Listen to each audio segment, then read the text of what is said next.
Kembali di Sindo Prime, pemirsa aparatur sipil negara atau ASN akan masuk kerja usai libur lebaran pada 8 April 2025. Wakil Menteri Dalam Negeri Bima Arya tegaskan seluruh ASN tidak boleh terlambat saat hari pertama kerja.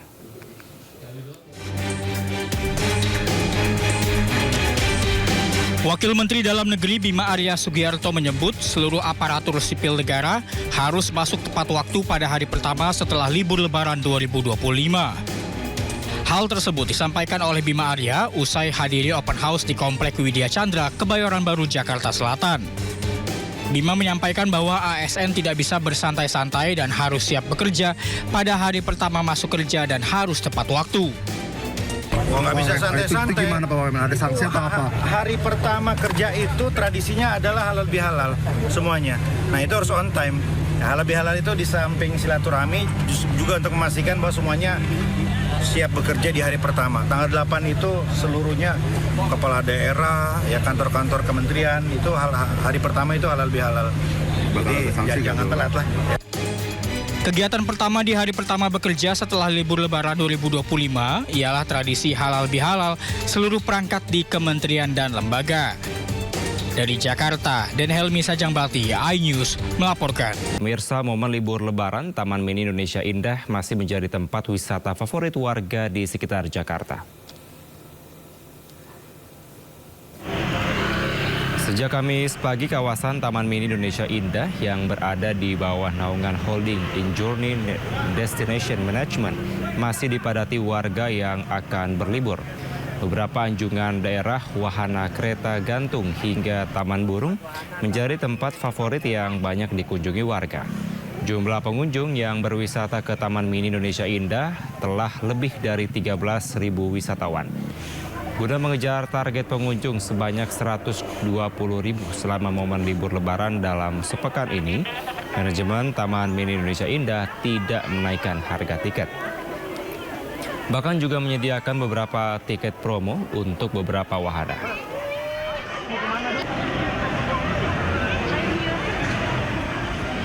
Ini dari manajemen Taman Mini menargetkan 120.000 orang selama satu pekan, dan kemarin itu sudah 25.000 lebih di lebaran ketiga ya, dan hari ini per tadi pagi itu sudah 5.000-an, sepertinya sekarang juga sudah makin ramai nih, makin bertambah. Dan biasanya itu makin sore nanti makin ramai karena di sore hari akan ada atraksi-atraksi budaya seperti nanti sore ada kuda lumping dan ditutup dengan pertunjukan air mancur menari Tita Cerita. Pengunjung Taman Marga Satwa Ragunan, Jakarta Selatan membludak. Banyaknya wisatawan yang datang mengakibatkan 12 anak terlepas dari pengawasan orang tua. Seorang bocah laki-laki berusia 7 tahun ini menangis saat diselamatkan petugas ke kantor Pusat Informasi Taman Marga Satwa Ragunan. Bocah tersebut sebelumnya sempat hilang dari pengawasan orang tuanya. Banyaknya wisatawan yang berkunjung ke Taman Marga Satwa Ragunan membuat sedikitnya 12 orang anak terlepas dari pengawasan orang tua hingga akhirnya diselamatkan oleh petugas. Anak-anak kini terlepas saat bermain di sekitar kandang satwa dan juga terdorong oleh pengunjung lainnya. Para orang tua diimbau tetap waspada dan mengawasi anak-anak saat berlibur di tempat keramaian wisata. Namanya siapa? Ada 12 anak ya. Kalau kita melihat ini memang selama ini belum bisa zero atau belum bisa anak itu tidak ada yang terpisah. Walaupun sudah kita lakukan langkah antisipasi ya, namun karena tingkat keramaian yang sangat luar biasa tetap terjadi anak, dan menurut kami ini adalah angka yang rendah ya dibandingkan dengan volume pengunjung yang sampai mencapai 88.000 dan tadi informasinya. Sementara Taman Impian Jaya Ancol, Jakarta Utara masih dimanfaatkan warga untuk berlibur. Antrean panjang kendaraan roda 2 dan roda 4 sudah terjadi di ruas jalan akses menuju pintu masuk dan didominasi berwisata ke pantai. Antrean panjang kendaraan terjadi di pintu masuk gerbang timur Taman Impian Jaya Ancol, Jakarta pada Kamis siang. Banyaknya antrean juga mengakibatkan kemacetan hingga setengah kilometer menjelang pintu masuk. Selain kendaraan roda 4, terlihat pengunjung yang menggunakan roda 2 juga membludak. Mereka rela antre untuk dapat menikmati liburan bersama keluarga di momen libur Lebaran hari keempat. Menurut warga, selain harga tiket yang murah meriah, Ancol menjadi pilihan lantaran jaraknya yang dekat.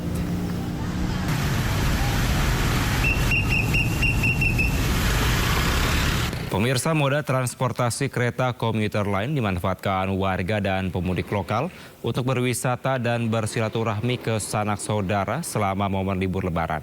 Jumlah pengguna KRL selama periode ini melonjak hingga 11,4 juta orang.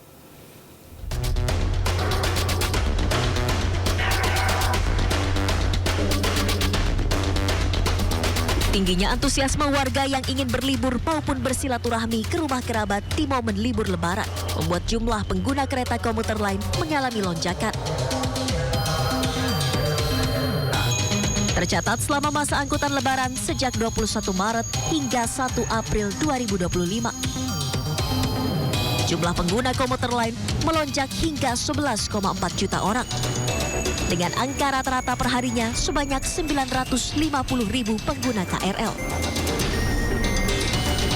Jumlah pengguna terbanyak adalah KRL Jabodetabek yang mencapai 9,7 juta pengguna. Dengan tujuan dan keberangkatan terbanyak melalui stasiun Bogor yang mencapai 64.000 orang. Total pengguna komuter lain telah mencapai 11,4 juta orang atau rata-rata 950.000 pengguna per hari. Dengan pengguna terbanyak adalah pengguna KRL Jabodetabek yang telah mencapai 9,7 juta orang. Dan angka ini terus akan bertambah karena masa angkutan Lebaran masih akan berlangsung sampai dengan nanti tanggal 11 April. Guna mengantisipasi lonjakan penumpang selama periode libur Lebaran, jumlah komuter lain telah ditambah hingga 1.063 perjalanan kereta perharinya. Dengan waktu operasional yang ditambah mulai pukul 4 pagi hingga pukul 24 waktu Indonesia Barat. Dari Jakarta, Rani Sanjaya, iNews melaporkan. Sementara pemirsa, libur Hari Raya Idul Fitri penumpang bus wisata Bandros atau Bandung Tour on Bus membludak. Akibatnya ratusan wisatawan harus bersabar menunggu antrean bus wisata yang menjadi primadona kota Bandung tersebut.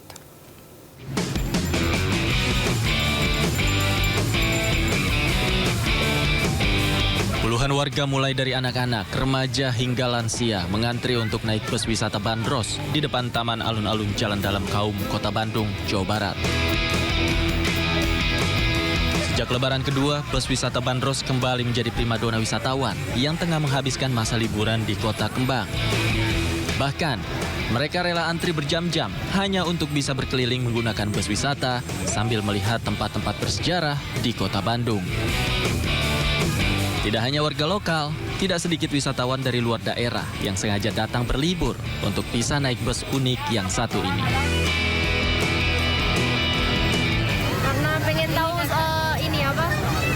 sejarahnya Bandung, pengen tahu tentang Bandung, karena belum pernah. Belum pernah nyobain Bandros.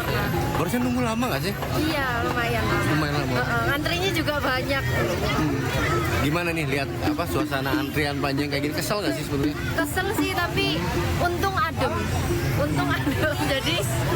Jadi kayak ya udahlah nggak apa-apa.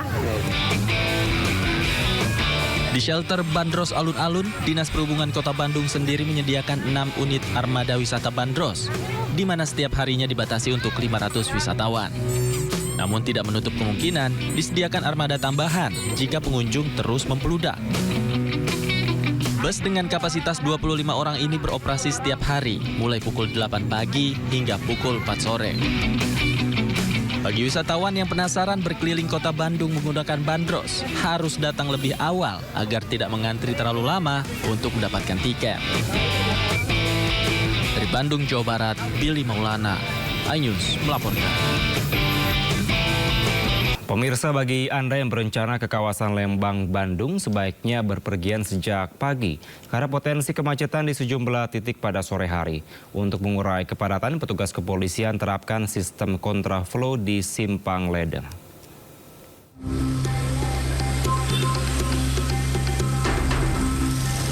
Tiga hari pasca Lebaran, arus lalu lintas menuju kawasan objek wisata Lembang, Bandung dipadati kendaraan. Mayoritas kendaraan roda 4 dan roda 2 yang melintas berasal dari luar kota Bandung yang hendak berwisata di kawasan Lembang. Kepadatan kendaraan terjadi mulai dari kawasan Jalan Setiabudi hingga Simpang Ledeng. Guna mengurai kemacetan, petugas kepolisian menyiapkan skema buka tutup jalan serta kontraflow yang dimulai dari Simpang Ledeng. Skema rekayasa lalu lintas diterapkan secara situasional menyesuaikan kepadatan kendaraan di waktu tertentu. Umumnya kepadatan kendaraan terjadi jelang sore hari sekitar pukul 15 waktu Indonesia Barat karena peningkatan volume kendaraan wisatawan yang menuju kota Bandung. Untuk prediksi kita persiapkan biasanya menjelang atau setelah pukul 15 arus kembali arus mudik atau arus wisata dari arah Lembang menuju kota Bandung bisa akan terjadi, di mana akan terjadi dua jalur yang akan dipadati, yaitu dari jalur di atas dengan jalur Jalan Sunan Majuri dari arah Cisarua. Kepadatan arus lalu lintas di sekitar objek wisata Lembang diprediksi terjadi hingga akhir pekan. Seiring dengan berakhirnya periode libur dan cuti bersama perayaan Lebaran 2025. Dari Bandung, Jawa Barat, Ervan David, iNews melaporkan. Pemirsa, 3 hari pasca Lebaran, volume kendaraan menuju jalur wisata Subang, Jawa Barat terpantau padat. Masyarakat masih memanfaatkan libur Lebaran untuk berwisata bersama keluarga.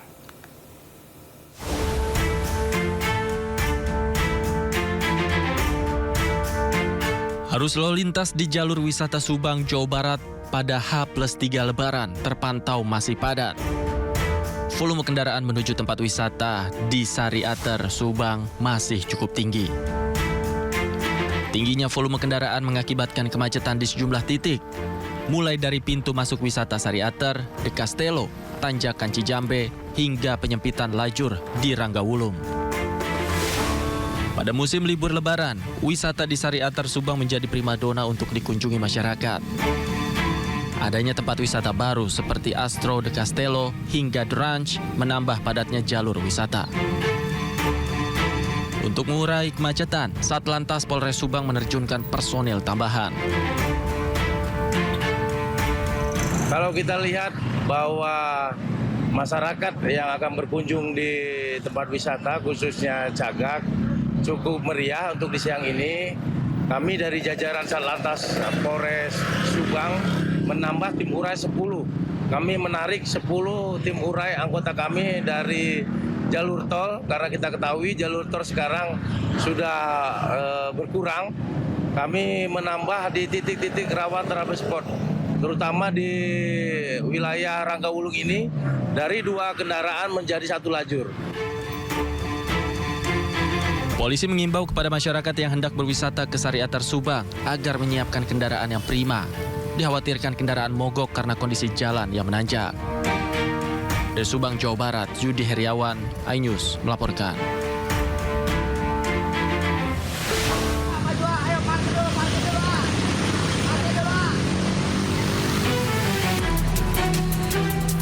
Tiga hari pasca Lebaran, jalur utama Kabupaten Kuningan, Jawa Barat dipadati kendaraan wisatawan dengan tujuan ke sejumlah objek wisata.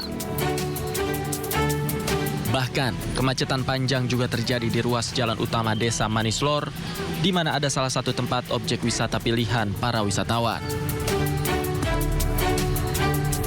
Penerapan skema buka tutup jalur ke objek wisata dilakukan untuk mengurai kemacetan.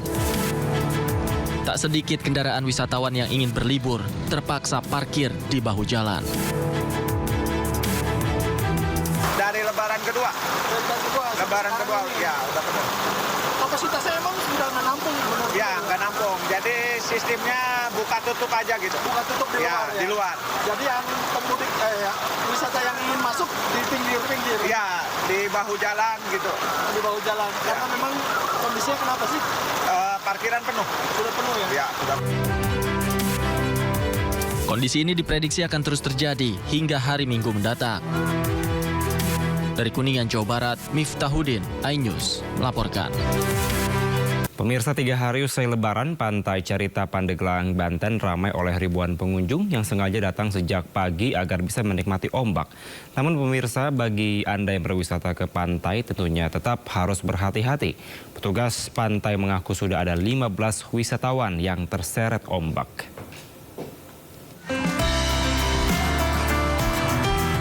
Sejak Kamis pagi, Pantai Carita Pandeglang, Banten sudah dipenuhi ribuan pengunjung yang sengaja datang guna menghabiskan waktu libur Lebaran. Banyak dari mereka yang datang dari dini hari untuk menghindari kemacetan. Harga tiket yang terjangkau membuat Pantai Carita menjadi tujuan wisata favorit di Lebaran tahun ini. Aja bang, bersama siapa? Bersama semua keluarga aja. Katanya sih seneng banget ya bisa kumpul sama keluarga, bisa ngabisin waktu di pantai gitu. Menghibur juga bang.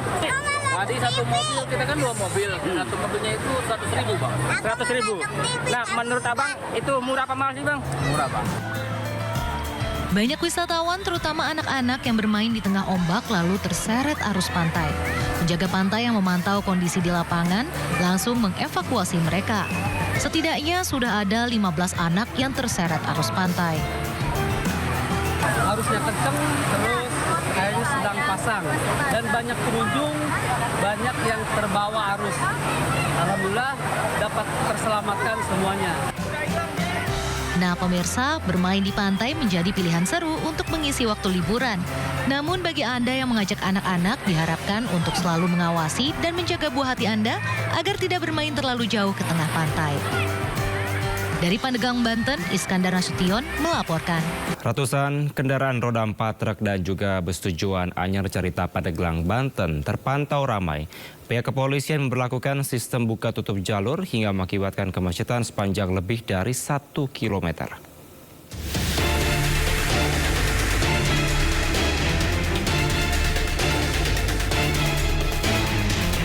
Beginilah kondisi jalur Ciwandan, Kota Cilegon, Banten pada Rabu siang. Ratusan kendaraan wisatawan terjebak kemacetan sepanjang lebih dari 1 kilometer. Hal ini terjadi karena diberlakukannya rekayasa lalu lintas dengan buka tutup jalur. Tingginya animo masyarakat untuk berlibur ke kawasan Pantai Anyar dan Carita membuat akses jalan menjadi tersendat. Polisi terpaksa menahan laju kendaraan karena dikhawatirkan akan terjadi kemacetan parah. Menurut Kapolres Cilegon, saat ini kondisi arus lalu lintas terpantau ramai. Kemacetan 1 km terjadi saat dilakukannya buka tutup jalan. Diperkirakan lonjakan kendaraan masih akan terjadi hingga tanggal 4 April. Ya baik, jadi hari ini kepadatan menuju wisata Anyar cukup padat. Monitor tadi kita sudah melakukan 2 kali penarikan arus, mulai dari jam 8.00 itu kita lakukan penarikan 2 kali. Kemudian juga masih dilakukan buka tutup di JLS, antrian sementara 1 km ke belakang. Kemudian juga untuk di simpang PCI sendiri itu juga kita lakukan buka tutup untuk arus. Ada beberapa yang kita alihkan arus ke arah Mancak karena memang wisata Anyar cukup padat, termasuk juga koordinasi kami dengan Polres Serang Kota. Volume arus yang mengarah ke Anyar, wisata Anyar kita alihkan juga di keluar di gate Serang Timur menuju ke Palima dan Jomas. Menurut salah seorang warga, mereka terjebak beberapa jam di jalan karena adanya kemacetan panjang di Cilegon. Sejak kapan Pak? Dari pagi, dari jam 8:30 lah. Ya namanya kita lebaran gitu kan, ya kita lagi kumpul. Ya dari Lampung ada, saudara itu, dari Jawa ada. Jadi kita ajak bersama-sama kumpul satu keluarga ke Anyar. Gak apa-apa walaupun macet-macetan kayak gini? Gak masalah, kalau macet itu udah biasa. Bagi para warga, macet seperti ini sudah menjadi tradisi di saat momen libur Lebaran. Rencananya mereka akan berlibur ke Pantai Anyar untuk menghabiskan libur Lebaran. Dari Cilegon, Banten, Iskandar Nasution, iNews melaporkan. Hari keempat libur Lebaran 2025, Pelabuhan Bakaheni, Lampung ramai pemudik. Sebanyak 22.000 penumpang dan 5.000 kendaraan menyeberang ke Pulau Jawa.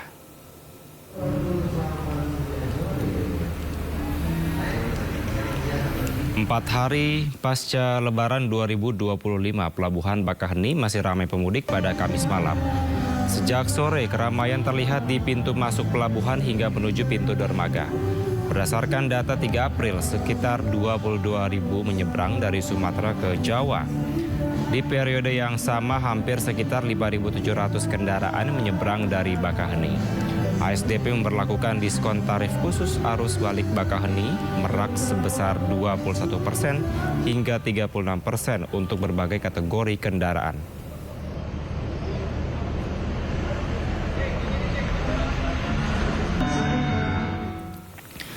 Sementara di masa libur Lebaran, kemacetan kendaraan hingga 3 km terjadi di simpang Gadok dari arah Jakarta menuju Puncak Bogor. Polisi memberlakukan sistem ganjil genap dan satu arah. Antrean panjang kendaraan terjadi di simpang Gadok menuju jalur wisata Puncak.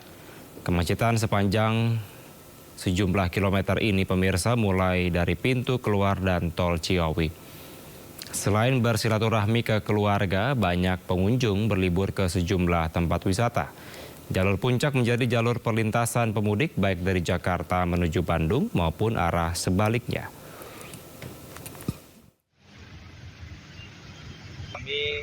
Sementara hari keempat Lebaran, eksit tol Parungkuda, Kabupaten Sukabumi, Jawa Barat kembali dipadati ribuan kendaraan.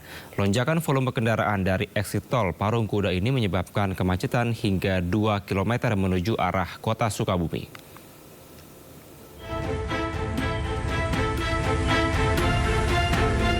Kepadatan arus lalu lintas terjadi di ruas Jalan Tol Ciawi Sukabumi di pintu keluar tol Parungkuda.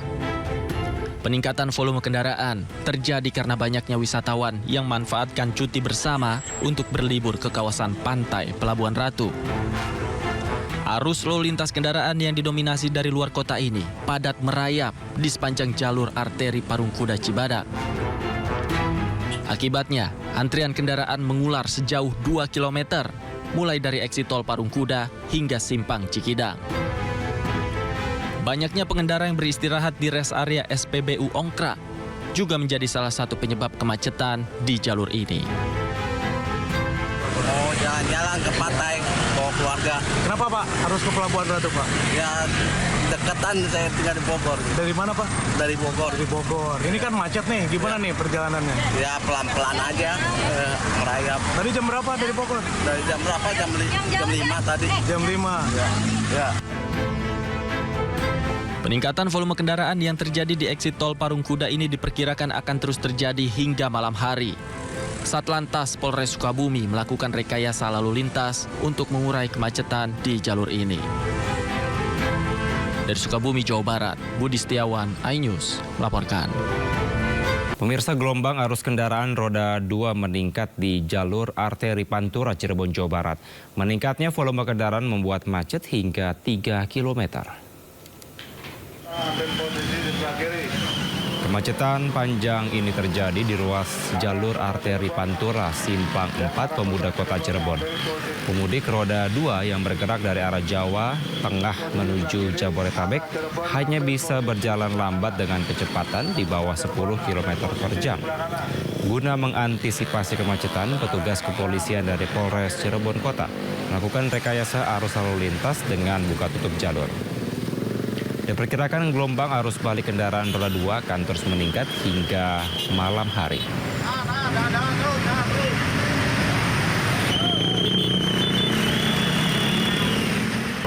Ya, jadi buka tutup jalur ini kita lakukan untuk mengurai kepadatan, ya, karena di sini ada perempatan-perempatan yang padat, ya, mulai dari terminal, kemudian Keranggaksan, kemudian di sini di perempatan Pemuda.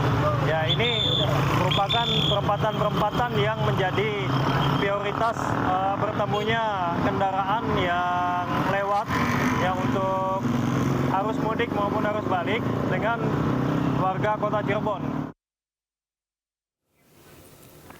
3 hari setelah Lebaran, pantauan arus lalu lintas di tol Kalikangkung terpantau padat ke arah Jawa. Sementara itu, volume kendaraan ke arah Jakarta sudah mengalami kenaikan.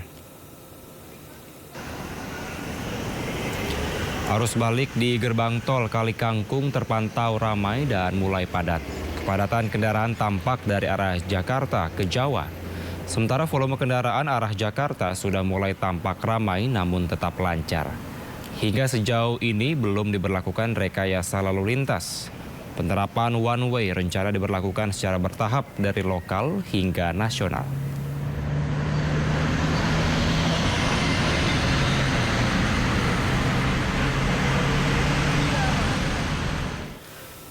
Sementara situasi arus lalu lintas di gerbang tol Cikampek Utama pada hari ketiga pasca Lebaran Idul Fitri 1446 Hijriah terpantau ramai lancar. Sementara diskon tarif tol 20% telah berlaku hari ini.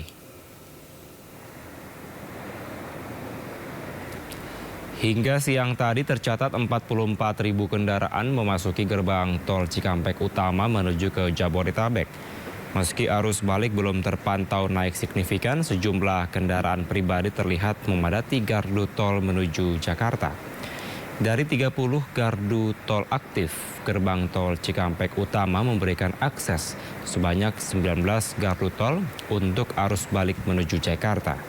Sementara pada arus balik, Jasa Marga dan Korlantas Polri berfokus pada 2 gerbang tol utama, yakni Kali Kangkung dan Cikampek Utama, dengan 27 titik transaksi lalu lintas. Jasa Marga juga telah menerapkan diskon tarif tol 20% yang berlaku hari ini hingga 5 April. Diharapkan penerapan tersebut bisa memecah waktu kepulangan arus balik para pemudik agar tidak terjadi ketersendatan.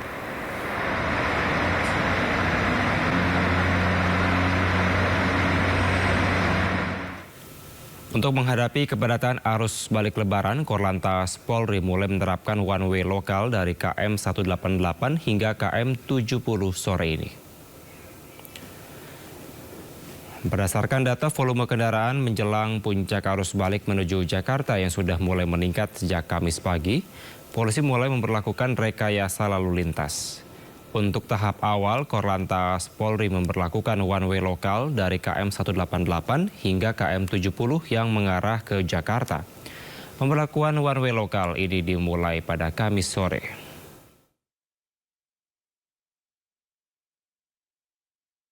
Siang ini sudah terjadi pergerakan yang agak lumayan dari arah timur, tentunya dari arah timur. Oleh karena itu kami saat ini sedang menggelar perambuan khususnya di traffic cone yang ada di kilometer 70 sampai 47. Sehingga nanti apabila sampai kita berlakukan 188 70 itu kita berlakukan, penampungnya di kilometer 70 sampai 47 itu sudah ready, sudah for you. Nah, itu Pak. Untuk jumlah yang masuk antara tadi pagi itu masih dari sampai jam 12 itu antara yang keluar dan masuk itu masih imbang. Rata-rata hampir per jamnya itu 3.000-an. Ya 3.000 baik itu yang keluar maupun yang masuk.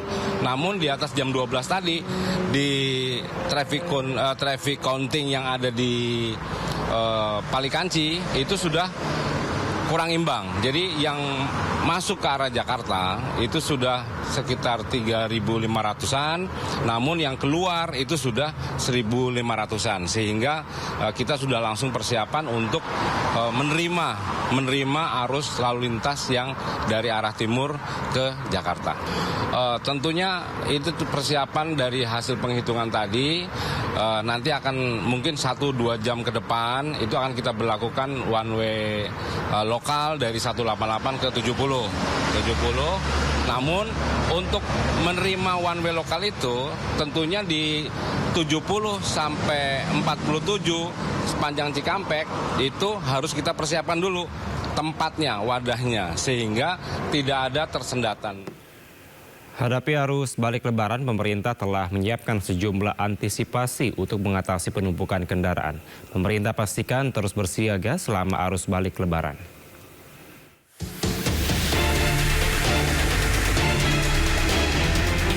Usai Lebaran, arus balik di sejumlah wilayah terpantau padat. Di Tol MBZ, antrian kendaraan terjadi di hari kedua setelah Lebaran. Kepadatan terjadi di pertemuan antara Tol Cikampek dengan Tol MBZ. Tak hanya di Tol MBZ, kepadatan juga terjadi di kawasan Puncak Bogor. Guna mengurai kemacetan, sistem rekayasa lalu lintas dan sistem satu arah pun diterapkan. Kepadatan didominasi kendaraan yang melakukan mudik lokal dan berwisata di kawasan Puncak. Sementara di gerbang tol Cikatama, lalu lintas terpantau ramai lancar. Hingga hari ketiga Lebaran belum ada penumpukan kendaraan yang melintas di tol Cikatama. Pemerintah terus memantau arus balik Lebaran. Sejumlah antisipasi pun telah disiapkan jika terjadi penumpukan kendaraan. yakinkan arus mudik tahun ini juga secara umum berjalan dengan baik, aman, lancar, dan tentunya kita juga terus mengantisipasi untuk arus baliknya yang diperkirakan akan berpuncak di tanggal 6 dan 7 April. Tapi insya Allah seluruh jajaran, seluruh bagian, termasuk Kementerian Perhubungan yang berada dalam koordinasi Kemenko Infrastruktur, Kementerian PU yang mempersiapkan infrastrukturnya, dan termasuk tentunya kerjasama kami dengan Korlantas dan semua stakeholders untuk meyakinkan arus balik juga berjalan dengan baik. Hingga hari ketiga setelah Lebaran, arus balik di sejumlah titik masih terpantau ramai lancar. Kepadatan hanya terjadi di titik-titik sekitar rest area. Di kilometer 57, antrian kendaraan terjadi di pintu masuk dan pintu keluar rest area. Tim Liputan, iNews melaporkan. Di musim libur Lebaran, stasiun Wush dipadati ribuan warga yang akan mudik Lebaran ke Bandung. Antrean nampak terlihat panjang di scan tiket untuk masuk ke peron. Mereka mengaku memilih naik Wush karena menghindari kemacetan di jalan raya.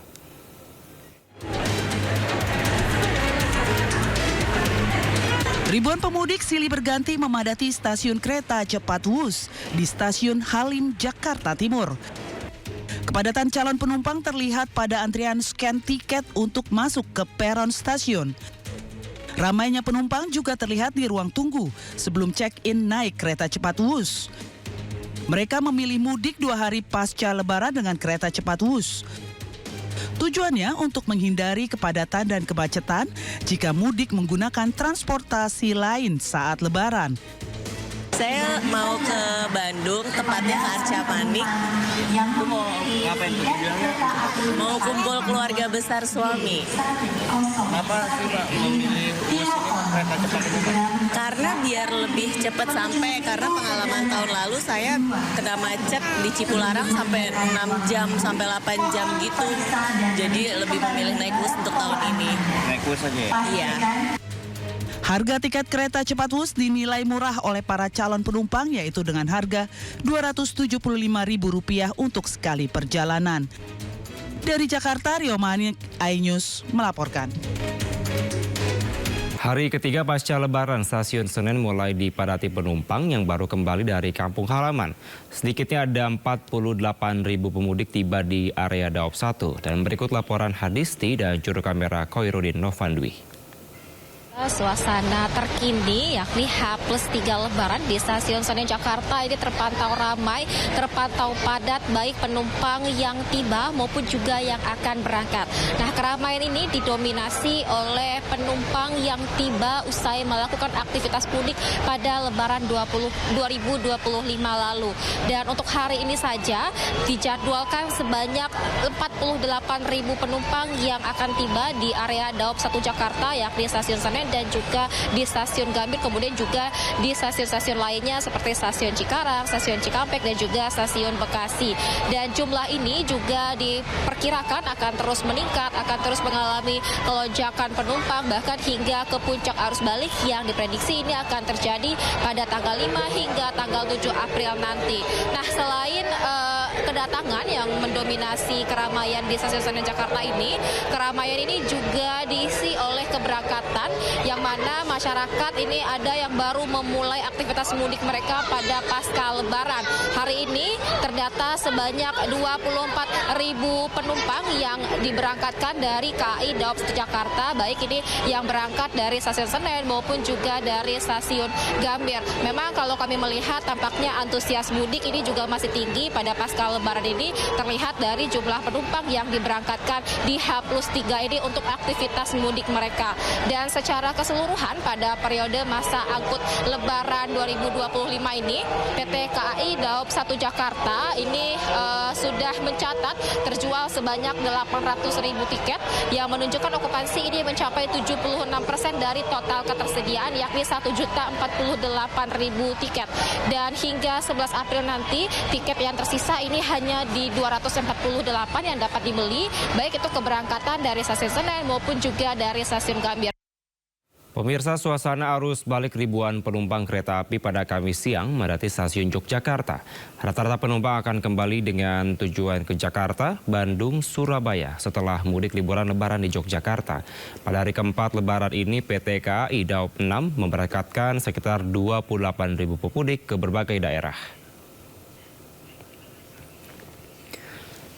Suasana kepadatan penumpang arus balik terjadi di stasiun Yogyakarta pada hari keempat lebaran Kamis siang. Ribuan penumpang yang akan kembali ke sejumlah daerah ini bahkan sampai berdesakan. PT KAI menyebut hari keempat lebaran ini suasana arus balik penumpang sudah mulai terjadi. PT KAI Daob 6 memberangkatkan sekitar 28.000 penumpang arus balik dengan tujuan Jakarta, Bandung, dan Surabaya dari sejumlah stasiun di wilayah Daob 6.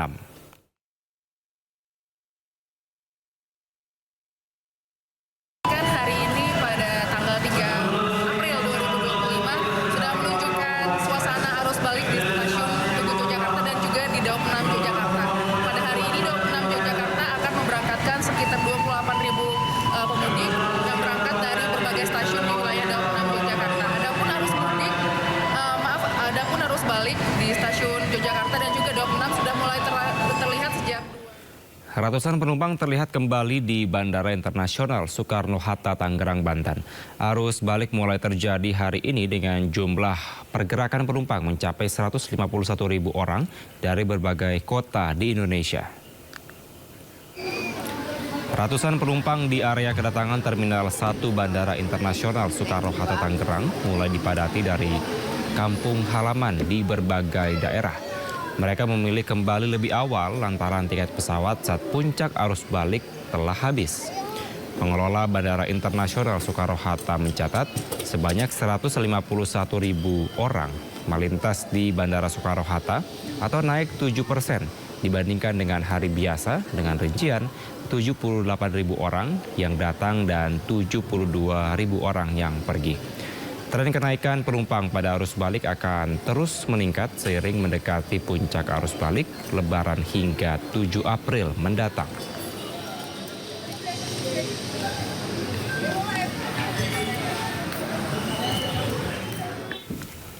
Sejumlah pemudik dari Pulau Jawa dan Sumatera sudah kembali ke Jakarta melalui Terminal Bus Kalideres, Jakarta Barat. Pemudik memilih pulang lebih awal untuk menghindari kepadatan saat puncak arus balik.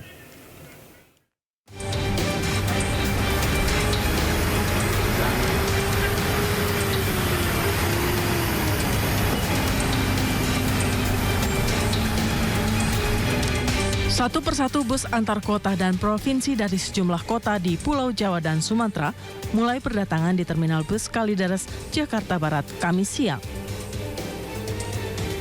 Ratusan pemudik bersama keluarganya kembali tiba di Jakarta usai berlebaran di kampung halaman. Para pemudik ini memilih kembali ke Jakarta lebih awal dan tidak menunggu berakhirnya masa libur panjang Lebaran guna menghindari kepadatan penumpang saat puncak arus balik nanti. Total sudah ada kedatangan lebih dari 750 pemudik di Terminal Kalideres asal Pulau Jawa dan Sumatera. Sabtu Minggu ya. Kalau nanti takutnya tambah itu ya, tambah ngantri lagi. Oh gitu, tambah macet lagi. Harus apa ya, harus balik. Puncak harus balik. Jadi ya milik yang lebih cepat aja lah, yang masih lenggang. Diprediksi puncak arus balik Lebaran 2025 di Terminal Bus Kalideres akan terjadi pada Sabtu 5 April hingga Minggu 6 April mendatang, seiring dengan berakhirnya periode libur panjang Lebaran. Dari Jakarta, Miftahul Gani, iNews melaporkan. Pemirsa, Amerika Serikat mengumumkan darurat ekonomi nasional. AS juga memperlakukan kenaikan tarif resiprokal atau tarif timbal balik sebesar 32% untuk Indonesia. Bagaimana dampaknya terhadap ekonomi Indonesia? Untuk mengulasnya lebih dalam, pemirsa, kami sudah bersama dengan Direktur Eksekutif Center of Economic and Law Studies, Bima Yudhistira. Kami juga sudah mengundang dari Kemenko Perekonomian untuk mendengar langkah mitigasi dari pemerintah. Namun hingga kini belum memberikan respon. Saya sapa Mas Bima, selamat malam Mas Bima. Mas Bima, dari pidato yang disampaikan oleh Presiden Amerika Serikat, apa yang mendasari pengumuman darurat ekonomi dan juga penerapan dari tarif resiprokal ini? Ya, ini kita sebut sebagai tahap dari perang dagang yang jelas berbeda dari perang dagang Trump jilid pertama. Kalau jilid pertama yang disasar adalah China. Tapi di jilid kedua bahkan teman sendiri di hampir semua negara itu menjadi sasaran dari kenaikan tarif. Jadi memang ada gelombang proteksionisme yang lebih masif di jilid 2 Trump ini. Kemudian Trump juga melihat ya bahwa negara-negara yang di list tadi adalah negara yang menyumbang defisit perdagangan yang cukup besar. Indonesia salah satu yang disebut. Tentunya bersamaan dengan Thailand, Kamboja, kemudian ada Filipina dan Singapura juga disebut. Artinya ini adalah episode yang cukup gelap bagi perdagangan dunia, dan tentunya Amerika ini ingin menyelamatkan industri dalam negerinya atau mereka sebut sebagai onshoring, jadi menarik lebih banyak investasi masuk ke Amerika, tapi caranya salah. Karena dengan adanya tarif yang lebih tinggi, ini bukan menyelamatkan industri dalam negeri Amerika, justru mempercepat resesi ekonomi yang ada di Amerika. Yang menanggung tarif tinggi ini adalah konsumen, rumah tangga, industri juga yang memerlukan bahan baku dari banyak negara. Jadi Trump gagal membaca rantai pasok global itu. Jadi kalau Amerika probabilitas terjadi resesi ekonomi meningkat, ini saya pikir situasinya mungkin tidak seperti 98, tapi setidaknya seperti 2008 di Amerika Serikat. Akan terjadi gelombang tekanan global yang cukup besar, terutama di negara-negara produsen utama yang disebutkan tadi listnya oleh Donald Trump. Baik. Lalu bagaimana kira-kira tarif dari resiprokal ini, Mas Bima, akan mempengaruhi ekspor utama Indonesia ke Amerika Serikat? Dan sektor mana kira-kira yang paling terdampak? Ada beberapa sektor yang memang selama ini menyumbang porsi ekspor cukup besar ke Amerika. Salah satunya adalah dari elektronik, kemudian minyak kelapa sawit. Ini bisa digunakan untuk biodiesel, kemudian juga minyak goreng ya. Selain itu juga ada pakaian jadi dan tekstil, alas kaki, mesin, perikanan. Ini adalah produk-produk yang akan terdampak cukup berat. Contohnya misalnya kita lihat dari pakaian jadi. Jadi brand-brand internasional itu ini sekarang sedang pusing juga karena Indonesia dia punya basis produksi 64% itu ekspor pakaian jadi itu ke Amerika. Sekitar 34% alas kaki atau sepatu itu ke Amerika juga. Jadi apa yang terjadi kalau Indonesia dikenakan tarif 32%, konsumen di Amerika Serikat menurunkan permintaannya, tentu efeknya adalah pemesanan bagi pakaian jadi alas kaki di Indonesia berkurang dan bisa menyulut efisiensi terutama PHK di sektor padat karya. Ini yang kita harus mewaspadai. Otomotif juga sama. Sekarang kalau Indonesia kena tarif yang cukup tinggi, apakah kita mengekspor langsung mobil jadi atau spare part kendaraan bermotor, tentunya efek dari tarif ini akan kena juga kepada sektor otomotif. Dan sisi yang lain, kita juga harus bersiap nih. Karena negara-negara seperti China, Kamboja, Vietnam, mereka sedang mengincar nih pasar mana yang cukup potensial untuk pengalihan ekspor ke Amerika. Nah, salah satu jawabannya adalah yang jumlah penduduknya banyak, usia produktifnya tinggi adalah Indonesia. Jadi impor barang-barang jadi itu bisa menyasar Indonesia pasca Lebaran. Kemudian langkah apa yang seharusnya dilakukan oleh pemerintah mengingat ini juga tentu akan berdampak berat juga bagi perekonomian kita. Apa langkah atau strategi mitigasi yang perlu dilakukan oleh pemerintah Indonesia? Ya, saya pikir negosiasi secara bilateral bisa dilakukan meskipun kita tahu bahwa Vietnam saja yang sudah punya perjanjian perdagangan bebas dengan Amerika karena tarifnya tinggi sekali gitu. Apalagi Indonesia apa daya tawar kita terhadap Amerika. Tapi salah satu isu lainnya adalah bagaimana pemerintah juga bisa memanfaatkan blok dari BRICS, di mana di situ perdagangan antar anggota BRICS bisa diperkuat, apalagi ada Timur Tengah yang baru masuk jadi anggota, dan pasar di Timur Tengah untuk otomotif ini harus terus dipenetrasi, terus didorong. Selain itu juga ini ada kesempatan sebenarnya, kesempatan dalam kesempitan, untuk bisa menarik relokasi industri. Oke, kita kena 32%, tapi Kamboja tinggi sekali kenanya, Vietnam, Thailand itu di atas Indonesia tarif resiprokalnya, timbal baliknya. Artinya Indonesia bisa masih memanfaatkan peluang untuk menarik relokasi industri, asalkan regulasinya, birokrasinya efisien, SDM dan juga sumber energi terbarukan untuk kawasan industri. Karena perusahaan-perusahaan multinasional sekarang punya komitmen lingkungan, ini juga harus disiapkan oleh pemerintah Indonesia ketika membangun kawasan industri. Oke, tarif dari resiprokal ini baru akan dikenakan rencananya tanggal 9 April mendatang. Tadi kita sudah bahas terkait dengan ekspor. Lalu bagaimana Mas kalau berdampak pada impor Indonesia? Apakah memang ini juga bisa mempengaruhi inflasi dan juga daya beli dari masyarakat? Ya, kita melihat nanti model transmisinya begini. Jadi begitu ada pelemahan nilai tukar rupiah, maka nilai tukar rupiah tadi akan masuk pada barang-barang impor. Salah satu yang tinggi impornya adalah pangan, daging, kemudian bawang putih, gandum. Itu yang sensitif terhadap fluktuasi nilai tukar. Apakah nanti pengusaha akan menurunkan marginnya atau meneruskan kepada konsumen? Kalau meneruskan harga yang naik kepada konsumen, maka terjadi imported inflation pasca lebaran. Kemudian juga dari sisi impor barang-barang seperti peralatan rumah tangga, kulkas, TV, itu semua yang masih komponen impornya besar, itu juga akan terdampak dari adanya kenaikan dari tarif rupiah ya, atau kenaikan biaya impor yang berdampak kepada konsumen akhir. Artinya dalam posisi ini konsumen dalam negeri Indonesia kurang begitu beruntung, kecuali jalan keluarnya adalah mengurangi impor-impor barang ini dan memperkuat industri domestiknya. Selama barangnya bisa disubstitusi dengan produk domestik, ini ada kesempatan untuk menurunkan ketergantungan pada barang-barang impor. Apalagi dari Amerika sebenarnya banyak alternatifnya ya, kita nggak perlu terlalu banyak bergantung produk dari Amerika. Banyak barang dari Australia, Selandia Baru, bahkan domestik sendiri yang bisa menjadi substitusi. Oke, Mas Bima, ini Anda sempat menyampaikan bahwa perlu adanya negosiasi tingkat tinggi mungkin ya dari pemerintah kita kepada pemerintah Amerika Serikat. Apa kira-kira langkah konkret yang perlu dibahas dalam negosiasi tersebut? Dan juga apakah ada penyederhanaan dari regulasi-regulasi yang mungkin selama ini bisa menjadi penghalang antara Indonesia dan juga Amerika Serikat terkait dengan perdagangan? Ya, memang harus segera membentuk tim terdiri dari Kementerian Perdagangan, Kementerian Luar Negeri, Kemenko Perekonomian. Ini membentuk satgas khusus, kemudian dikirim ya ke Amerika Serikat.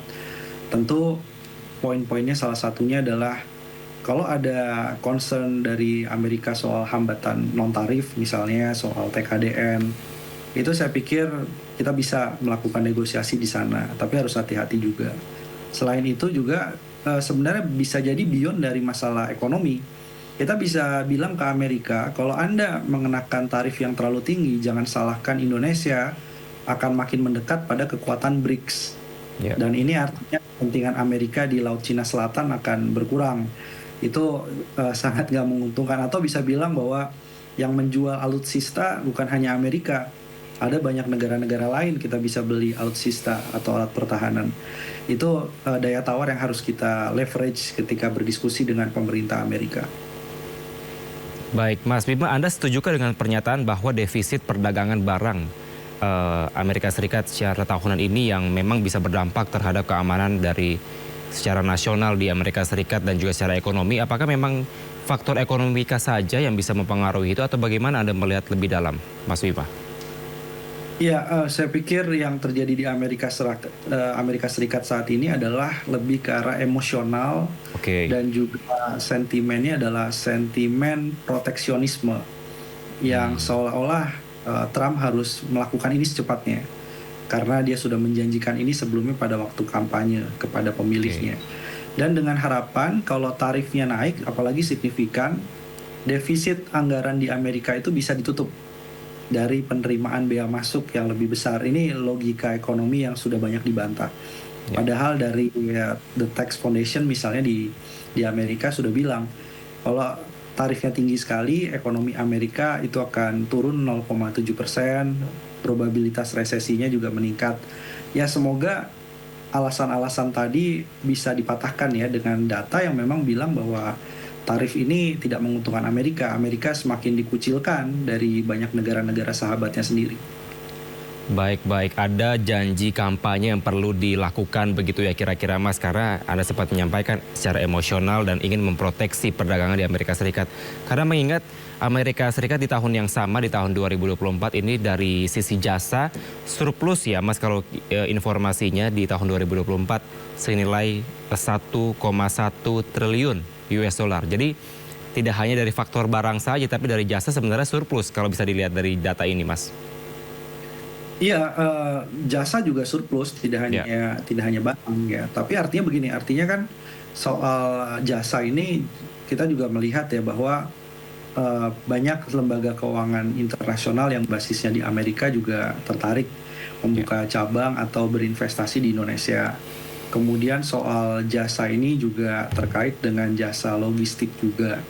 Artinya apa? Artinya Amerika melihatnya secara sepotong-sepotong, dianggap bahwa suatu negara yang surplusnya besar dalam hal barang maupun jasa ini merugikan kepentingan Amerika. Enggak juga. Ini kan saling terkait tadi rantai pasoknya. Jadi ada perusahaan logistik misalnya Indonesia, itu sahamnya juga dimiliki oleh perusahaan di Amerika Serikat. Atau surat utangnya dibeli oleh lembaga keuangan di Amerika. Itu hal yang wajar dalam perdagangan dan juga investasi global saat ini. Jadi kalau hanya dipotong-potong bahwa surplus kemudian di perdagangan, di jasa dijadikan alasan, yang akan dirugikan siapa? Konsumen di Amerika dan industri lembaga keuangan di Amerika. Karena mereka yang akan menanggung beban biaya yang besar ketika ada tarif yang terjadi sekarang. Baik, Mas Bima, tadi Anda sempat menyinggung terkait dengan adanya potensi atau peluang dari negara lain, karena ini juga dari Amerika Serikat tentu akan berdampak dari tarif resiprokal ini. Bagaimana dari negara-negara lain seperti Anda sampaikan, negara China, dan mungkin dari negara Vietnam dan lainnya yang akan membanjiri produk-produknya di Indonesia. Akankah juga tentunya berdampak pada produk-produk lokal kita yang tentunya harus bersaing nih, Mas? Iya, jadi yang menjadi permasalahan begini nih.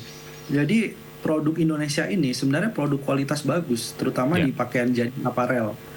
Itu adalah tujuan pasarnya ke Amerika dan sekarang kena tarif. Nah, sementara itu produk-produk China, Vietnam, Kamboja ini selama ini membanjiri sudah pasar-pasar fashion di Indonesia. Jadi kalau kita lihat di retailer brand-brand internasional, dicek labelnya made in Vietnam, Kamboja, Sri Lanka, Bangladesh. Jadi artinya sebelum adanya kenaikan tarif resiprokal, barang-barang ini sudah masuk ke Indonesia. Nah sekarang situasinya kalau produk kita yang biasa diekspor dialihkan ke pasar domestik, sementara sudah ada pemain dan makin banyak nanti barang dari luar masuk, ini tentunya kalau nggak diproteksi, nggak ada regulasi Permendak 8 2024 yang direvisi, tentu pemain domestik akan sulit untuk berkompetisi. Oke, mungkin secara sederhana proteksi seperti apa yang perlu dilakukan, Mas? Bagi produk lokal kita. Ya, itu akan sulit ya berkompetisi dengan produk-produk lokal kita gitu. Kecuali ya pemerintah sekarang yang bisa dilakukan adalah mengalihkan insentif-insentif perpajakan, fiskal, dukungan suku bunga kredit yang rendah itu kepada industri lokal. Dan juga harus memperkuat daya beli masyarakat sehingga masyarakat punya kemampuan untuk menyerap produk lokal lebih banyak. Oke, baik. Mas, terkait dengan kebijakan tarif resiprokal ini, apakah memang akan mempengaruhi juga investasi asing yang langsung ke Indonesia dan apa yang perlu diperkuat dari perekonomian kita untuk jangka panjangnya kalau Anda bisa menilik lebih jauh? Ya, memang sekarang ini potensi ada gitu di tengah tadi kesempitan. Tapi yang paling penting kita mempelajari ya bagaimana beberapa relokasi di sektor tekstil pakaian jadi dari Tiongkok, dari China itu terhambat soal perizinan. Kemudian ormas-ormas itu juga harus ditertibkan ya, LSM-LSM yang sebenarnya bukan LSM, itu sebenarnya banyak preman-preman yang kemudian mencoba mengganggu industri ya dengan berbagai pungutan liar, itu harus segera ditertibkan, mau di Jawa Barat, Banten, Jawa Tengah, Jawa Timur, di basis-basis industri kita di Batam itu harus ditertibkan.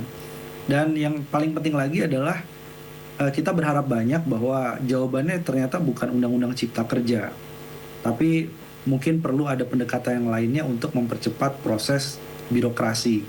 Dan yang paling penting lagi adalah ini yang kita tunggu sebenarnya, bagaimana agar intervensi Bank Indonesia untuk segera menurunkan suku bunga acuan 50 basis poin, sehingga suku bunga kredit untuk industri terutama yang terdampak ini bisa cepat turun.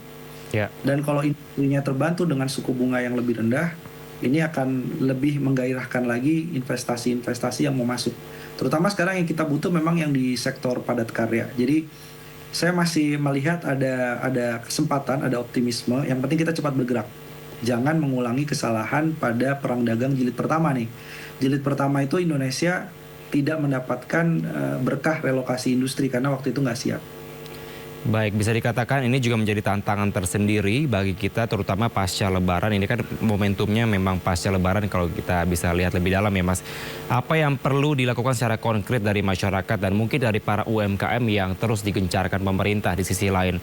Mengingat tadi Anda sampaikan perlu juga adanya negosiasi penting atau tingkat tinggi yang dilakukan oleh pemerintah terhadap pemerintah Amerika Serikat. Apa langkah konkret yang perlu dilakukan oleh masyarakat paling tidak, Mas Bima? Ya, saya pikir masyarakat yang paling penting sekarang adalah ketika masih punya simpanan, ya harus diinvestasikan ke aset seperti emas, surat utang pemerintah, sehingga melindungi dari nanti gejolak inflasi. Kemudian juga UMKM itu harus lebih banyak menyerap produk-produk dalam negeri, produk-produk lokal, sehingga lebih imun terhadap guncangan perubahan biaya-biaya impor, terutama bahan baku. Dan yang paling penting adalah saya menghimbau untuk mendorong solidaritas atau mendorong kerjasama antar masyarakat, memperkuat, membantu perekonomian. Jadi kita terkenal sebagai negara dengan giving index yang cukup tinggi, dan dalam situasi sekarang apapun yang bisa kita bagikan untuk memperkuat jaring pengaman sosial di antara masyarakat, apakah memberi uang, memberi barang, itu saya kira saat ini diperlukan dalam kondisi sulit.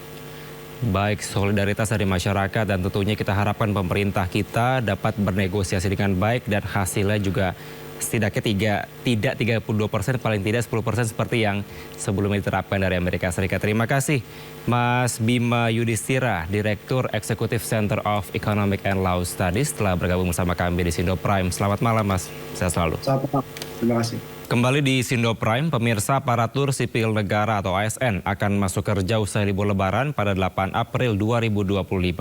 Wakil Menteri Dalam Negeri Bima Arya tegaskan seluruh ASN tidak boleh terlambat saat hari pertama kerja.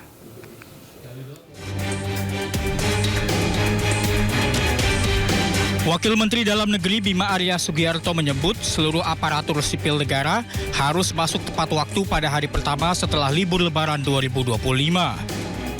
Hal tersebut disampaikan oleh Bima Arya usai hadiri open house di Komplek Widya Chandra, Kebayoran Baru, Jakarta Selatan. Bima menyampaikan bahwa ASN tidak bisa bersantai-santai dan harus siap bekerja pada hari pertama masuk kerja dan harus tepat waktu. Oh, nggak bisa santai-santai. Itu gimana Pak? Ada sanksi atau apa? Hari pertama kerja itu tradisinya adalah halal bihalal semuanya. Nah itu harus on time. Halal bihalal itu di samping silaturahmi juga untuk memastikan bahwa semuanya siap bekerja di hari pertama. Tanggal 8 itu seluruhnya kepala daerah, ya kantor-kantor kementerian itu hari pertama itu halal bihalal.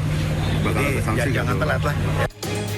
Kegiatan pertama di hari pertama bekerja setelah libur Lebaran 2025 ialah tradisi halal bihalal seluruh perangkat di kementerian dan lembaga.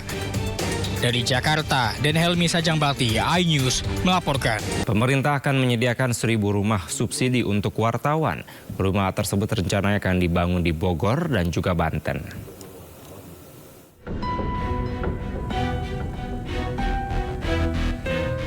Menteri Perumahan dan Kawasan Permukiman atau PKP, Marwarar Sirait akan mengalokasikan rumah subsidi untuk wartawan.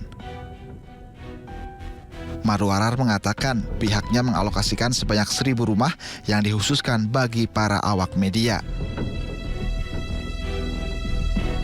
Dalam pembangunan rumah subsidi ini, pemerintah akan menggandeng pengembang yang bertanggung jawab demi memastikan kualitas hunian tetap terjaga. Selain rumah untuk wartawan, Marwara juga menyediakan rumah untuk masyarakat yang berpenghasilan rendah. Tidak punya gaji, seperti tukang bakso, tukang sayur. Jadi Presiden perintahkan saya, jangan hanya yang punya gaji, tetapi yang tidak punya gaji tapi punya penghasilan, seperti tukang bakso, tukang sayur ya, seperti itulah, itu harus diberikan dan kita sudah lakukan itu. Jadi mohon doanya semoga makin banyak rakyat Indonesia yang bisa dapat rumah tahun ini. Adapun lokasi perumahan subsidi bagi wartawan ini rencananya akan dibangun di wilayah Bogor dan Banten. Menurut Ara, sapaan akrabnya, rumah subsidi umumnya memang tidak dibangun di Jakarta, melainkan di daerah sekitar ibu kota. Indonesia mengirimkan 10.446 kg bantuan kemanusiaan untuk korban gempa di Myanmar. Bantuan dikirim menggunakan pesawat C-130 Hercules milik TNI Angkatan Udara.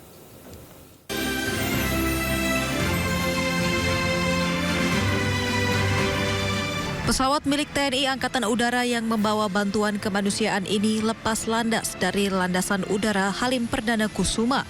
Transit di landasan udara Sultan Iskandar Muda, kemudian mendarat di Naypyidaw, Myanmar.